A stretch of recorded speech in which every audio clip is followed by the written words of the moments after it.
కీర్తనల గ్రంథము 47వ అధ్యాయము. సర్వజనులారా చప్పట్లు కొట్టుడి, జయధ్వనులతో దేవుని గూర్చి ఆర్భాటము చేయుడి.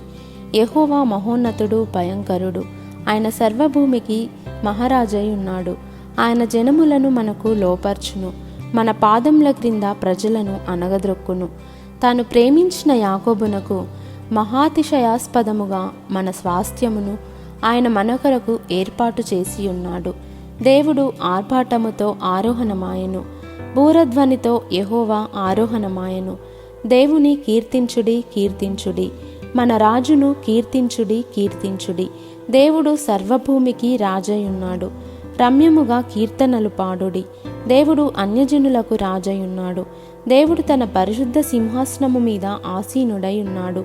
జనముల ప్రధానులు అబ్రహాము యొక్క దేవునికి జనులై కూడుకొని ఉన్నారు. భూనివాసులు ధరించుకొను కేడెములు దేవునివి, ఆయన మహోన్నతుడాయెను.